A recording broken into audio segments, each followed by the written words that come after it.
ভাই আসসালামু আলাইকুম।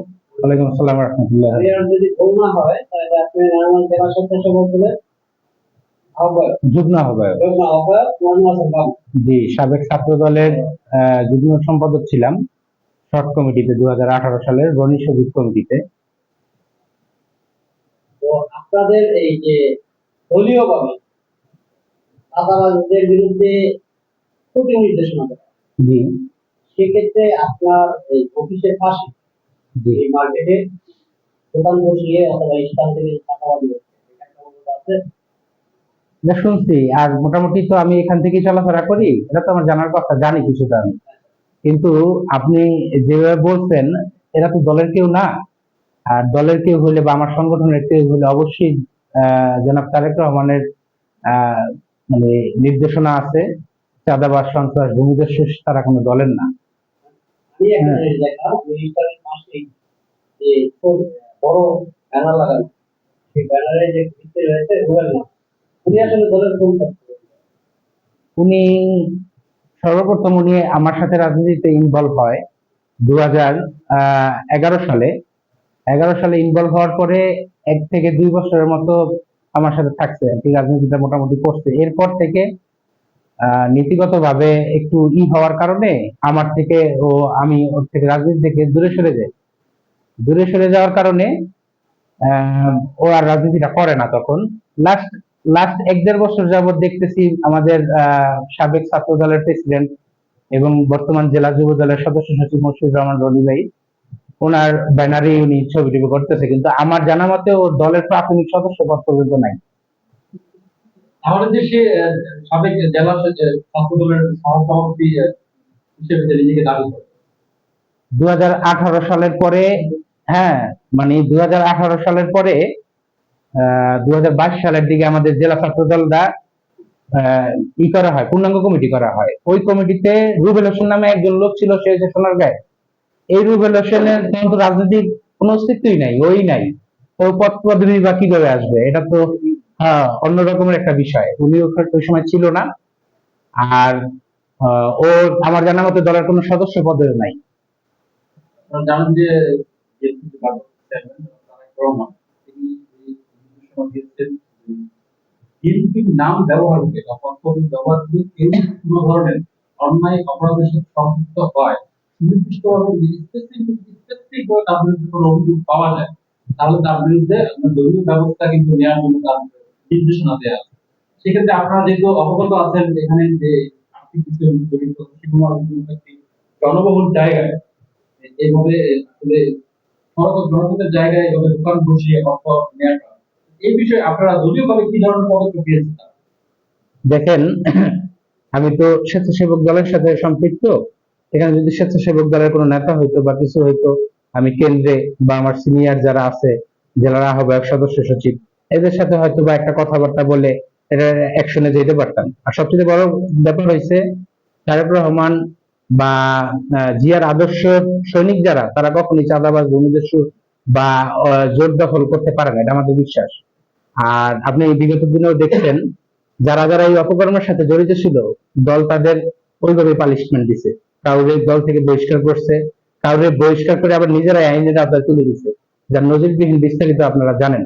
আর এই যে বিষয়টা, কিছু কিছু বিষয় আছে, যেমন ধরেন আমি একজন পোস্টেড নেতা, আমার পিছনে আপনার একটা কিছু, আমি যদি কোনো খারাপ বা কোনো কথার সাথে লিপ্ত থাকি, আমার বহিষ্কার করা সম্ভব, যেহেতু আমার পদ আছে। আমার জানা মতো যে রেগুলেশনের কথা বলছেন, পদই নাই, আর বহিষ্কার করবো কি? আর আদায় ও দলের কোন পরিস্থিতিতে বা কিভাবে আছে, এটা আপনি যার ছবি ব্যবহার করে বা উপরে ওখানে উপরে তো আর আমার ছবি নাই, ওর উপরে যার ছবি ব্যবহার করে ও রাজনীতিটা করতেছে, আমার মনে হয় ওনার কাছে জিজ্ঞাসা করলে আপনারা সঠিক উত্তরটা পাবেন আর কি। একসময় তো আপনার যে বিষয় ব্যবহার করতো, তখন তো তার পদ্ধতি ছিল না বা সাধারণ সদস্য পদ্ধতি ছিল না, তখনও ছিল না, এখনো নাই। আর মূলত বিষয়টা কি, একটা সময় সাময়িক কিছু অবস্থানের ওই, যেমন ধরেন যখন জোয়ার আসে, কিছু কিছু কচুরিপানা জোয়ারের সাথে ভেসে আসে। এই বলে এদের যদি আমার নিজস্ব উদ্ভিদ মনে করি, নিজস্ব কাঠামো মনে করি, এটা তো ভুল। ও রাজনীতির একটা সময় আসছে, হয়তো আমার দ্বারা ও কোনো সুবিধা বা কোনো কিছু করতে পারে নাই বিদায় মাঝখানে রাজনীতি বাদ দিছে। বাদ দিয়ে ও নিজের অবস্থানটা নিজে করছে। এখন এই রুবেল হোসেন রাজনীতি, পরবর্তীতে আমি দেখলাম যে মশিউর রহমান রনি ভাই ছবি ব্যবহার করে সে যুবদল নেতা লাগাইছে বা ফতুল্লা থানা যুবদল লিখতেছে, এটা মশিউর রহমান রনি ভাই ভালো বলতে পারবে যে ও কোন পর্যায়ের নেতা। আর প্রাথমিক অনেকেই আসে একটা সময় রাজনীতির ক্ষেত্রে আমাদের কাছে আসে, কিন্তু কার সাথে কে কখন কিভাবে রাজনীতি করবে এটা যার যার ব্যক্তিগত ব্যাপার। কিন্তু মাঝখানে কিন্তু 6-7 বছর একটা গ্যাপ ছিল, এই সময় আমি কোনো রাজপথে বা কোনো মিটিং মিছিল কোনো প্রোগ্রামে দেখি নাই অনেক। জেলা যুবদলের যে সদস্য সচিব মুশিউর রহমান রনি, তার চোখ ব্যবহার করে যে এভাবে এখান থেকে মানে টাকা উত্তোলন করা হচ্ছে বা একটা কিছু করে এখানে চাঁদা নেওয়া হচ্ছে প্রোগ্রাম, এই বিষয়ে আপনি একজন স্বেচ্ছাসেবক দল নেতা হিসেবে যেহেতু জেলা স্বেচ্ছাসেবক যুগ্ম আহ্বায়ক, এই বিষয়ে তাকে অবগত করেছেন কিনা? এখন মূলত জনাব মশিউর রহমান রনি খুব বিচক্ষণ একজন ব্যক্তিত্ব। এটা যেহেতু ওনার রাজনীতি, ওনার প্রোটোকল ওনার অনুযায়ী চলে। যেমন স্বেচ্ছাসেবক দলের আমাদের কেন্দ্রীয় সভাপতি এস.এম. জিলানী এবং বিপ্লবী সাধারণ সম্পাদক, আমার নেতা, আমার অভিভাবক, সাবেক ছাত্রনেতা থেকে এখন জননেতা রাজীব হাসান, উনি এই বিষয়গুলায় কখনোই প্রশ্রয় দেয় না, দেয়নি।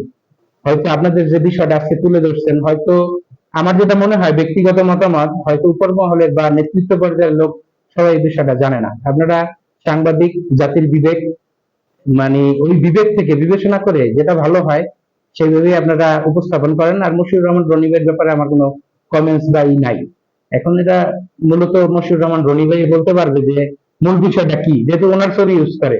উনি যদি আজকে স্বেচ্ছাসেবক করতো বা অন্য কোনো মানে আমাদের আশেপাশে কোনো সংগঠনের সাথে সম্পৃক্ত থাকতো, তখন আমরা এটা ওরে প্রশ্ন করতে পারতাম, কিন্তু প্রশ্ন করার জায়গাটা একটা জায়গায় আটকে গেছে। আমরা কিছু বলতে গেলে আমরা চিন্তা করি মশিউর রহমান রনি ভাইয়ের সাথে আমাদের সাথে খুব ভালো রিলেশন, উনি ওনার লোক, এগুলো যদি করে থাকে উনি জিজ্ঞেস না করলে আমরা খামাকা যে বলতে যাই নিজেরা বিতর্কিত কেন হবে।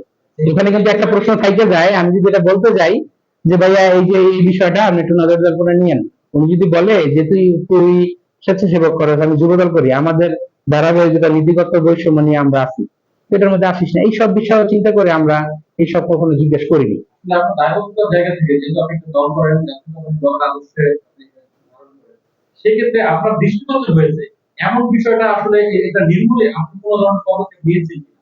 এখন মূলত একটা বিষয় আপনারা জানেন, আমি মুসলিম, একটা মুসলিম পরিবারের সন্তান। কোনো জায়গায় অপরাধ হইলে ইসলামে আছে তাকে তুমি প্রতিহত করো। যদি তাও সম্ভব না হয়, একদম ইমানের সর্বনিম্ন স্তর হইছে মনে মনে ঘৃণা করা। আমি চাঁদাবাজ, ভূমিদস্যু, রেগুলেশনের মতো যদি আরো কেউ থেকে থাকে, তাদের মনে মনে আমি ঘৃণা করি। কারণ আমার দ্বারা মানে এটা আমার ইমানের সর্বনিম্ন স্তর থেকেই আমি এটা আপনাদের জানাচ্ছি আর কি। যেহেতু সে বিএনপির নাম ব্যবহার করে এই সকল কার্যক্রম, আমি তো ভাইয়া আগেই বলছি সে বিএনপির কেউ না, সামান্যতম সদস্য পদ নাই। এদের মতো কিছু লোকের কারণে আজকে বিএনপির নামে এইসব বদনাম হচ্ছে। আপনারা প্রতিহত করেন, আপনারা সাংবাদিক, আপনারা হাজারো নেতাকর্মীদের চিনেন, দেখবেন তৃণমূল থেকে যেসব নেতাকর্মীরা আজকে একটা অবস্থানে এসে পৌঁছাইছে, তারা কিন্তু কেউই কোনো চাঁদাবাজি, সন্ত্রাসী, জুট সন্ত্রাসী, মাদক ব্যবসায়ীদের সাথে জড়িত না। আরে কথিত এক নেতার বিষয় আপনারা